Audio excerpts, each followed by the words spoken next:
자, 오늘은 전기 기능사 필기 전기이론 3강입니다. 오늘은 전력과 전력량, 전기 열작용과 화학작용에 대해서 배워보도록 하겠습니다. 자, 전력과 전력량이 있는데요. 전력은 우리가 P라고 표현하고요. 전력량은 W로 표현합니다.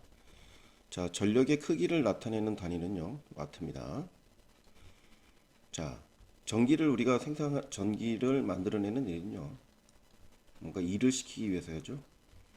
그래서 이제 전기의 에너지와 일 에너지에 대한 관계를 알아보도록 하겠습니다. 자, 일단 우리 마력이란 말을 쓰죠. 말 한 마리가 끄는 힘입니다. 자, 1마력을 와트로 바꿔보면요, 746이 됩니다. 그래서 저는 이제 말 7마리를 사육하다. 사육이 짐승을 기르는 거잖아요. 7마리를 사육한다. 746 와트입니다. 이렇게 외우시면 잊어먹지 않을 겁니다. 7마리를 사육한다. 자, 전력은 P입니다. P고요. 전기의 단위 시간이죠. 단위 시간 동안 한 일의 양을 뜻합니다. 그래서 P는요, 전력 P는 VI, 뭐 이건 저번 시간에도 했었고요. 자, 전류에 비례하고요. 전압에 비례하고 전류에 비례합니다. 그래서 단위는 와트가 되겠죠. 자, 그래서 요거를 곱하기 T를 하면 여기죠. 전력량이죠. 전력량은 전력에다가 시간을 곱해줍니다. 전력의 시간을 곱해주면 전기가 일정 시간 동안 한 일의 양이 됩니다. 전체 일이 된 거죠. 자, 저희 여기 보면 와트 하워를 쓰는데요. 저희 전력 집에 보면 전력기기 같은 경우에 킬로 와트 하워를 씁니다. 이렇게 킬로 단위를 쓰죠. 자, 이거 같은 경우는 지금 3600줄이라고 1와트 하워는 3600줄이라고 돼 있죠. 그러면 1암페어를 가지고 1암페어의 전류, 그다음에 1볼트의 전류를 가지고 3600초 동안 일했다는 얘기죠. 3600초. 1시간이죠. 그러니까 1암페어를 가지고 1볼트를 3600줄 일했을 때 3600줄이 됩니다. 그러면 킬로와트 하워라면 3.6 킬로와트 하워가 되겠습니다. 그래서 단위는 집에서 쓰는 전력량의 단위는 킬로와트 하워를 많이 씁니다. 1시간 동안 일한 거. 그러니까 나누기 3600을 한 거죠. 곱하기 3600을 한 거죠. 자, 그러면 전력량 W는 PT가 됩니다. 그렇죠? 전력 곱하기 시간이 되고요. 전기가 일정 시간 동안 한 일이 되고 와트 하고 곱하기 세크를 붙여주면 됩니다. 자, 그래서 P는 또 VI죠. P는 VI가 되니까요. P는 VI가 되니까요. VI 곱하기 T도 됩니다. 자, 그리고 V는 IR이 되니까요. I 제곱 곱하기 RT가 되고요. 줄이라고 표현해도 됩니다. 와트랑 줄은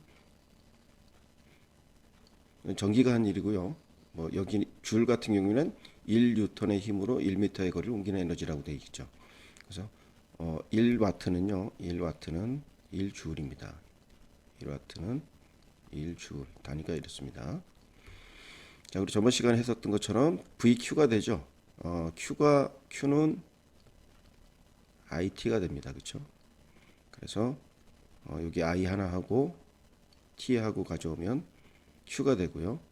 그 다음에 I 하나 하고 R하고 바꾸면 V가 됩니다.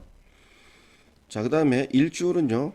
뭐 1와트도 똑같겠죠. 1줄은 0.24 칼로리입니다. 자, 칼로리라는 건 뭐냐면 1g의 온도를 1도씨 올리는데 필요한 에너지의 양이죠.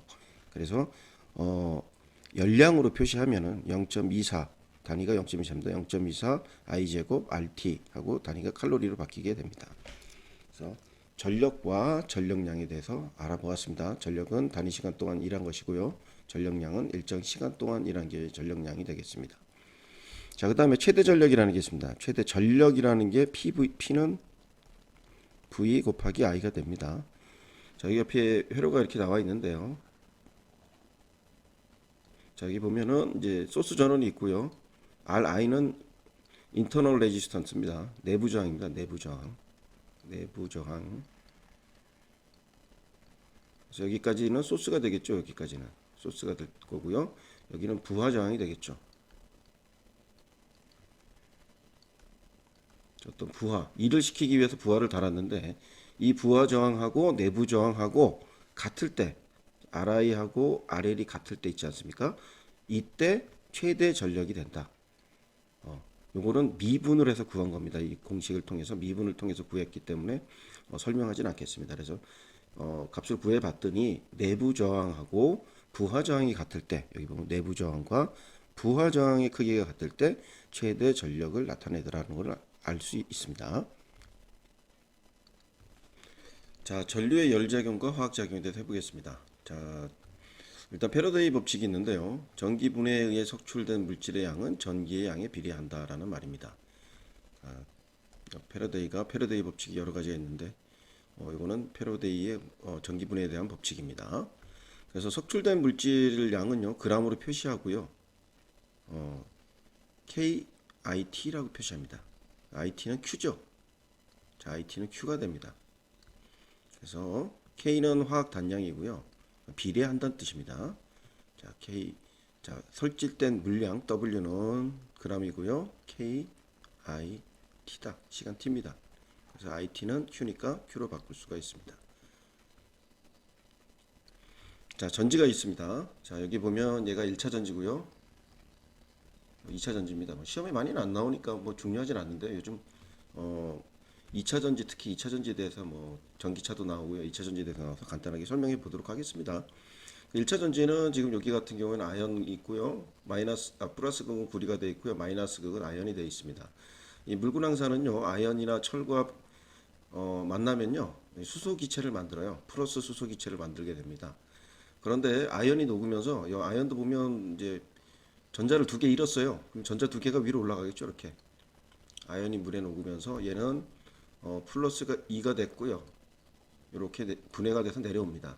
그럼 얘에 의해서 이 수소 전자들이 쫓겨나요. 이렇게 플러스잖아요. 근데 얘는 2 플러스가 1 플러스니까 이거 쫓겨나겠죠.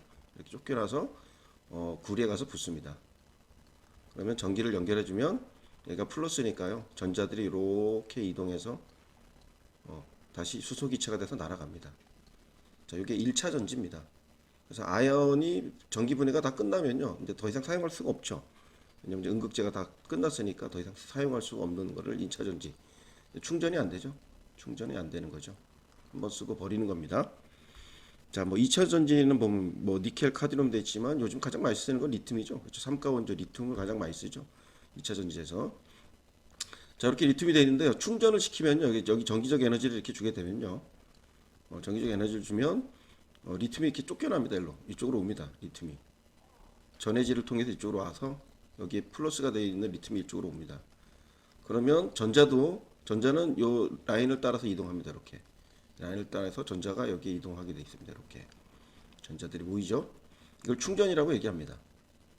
자, 그래서 이제 다시 부하를 걸어주게 되면, 로드를 걸어주게 되면 이 전자들은 다시 이동합니다. 이렇게.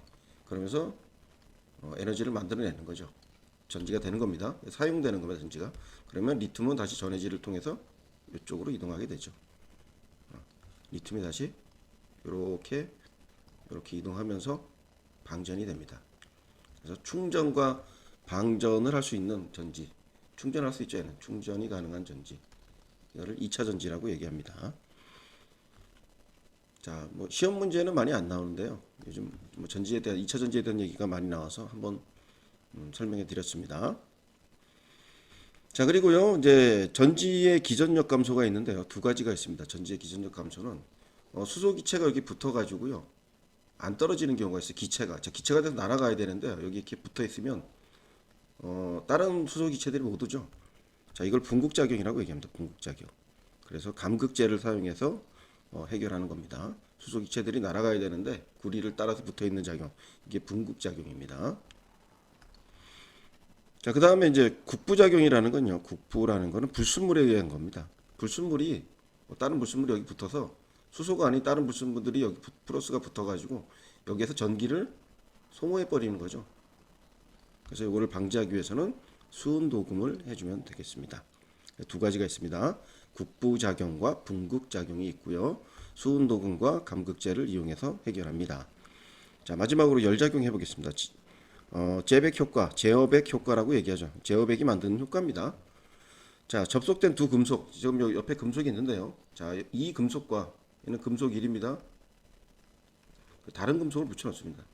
금속 2를 붙여놓고 여기에다 온도를 줬습니다. 여기에 온도를 높였고요. 여기는 온도를 낮춥니다.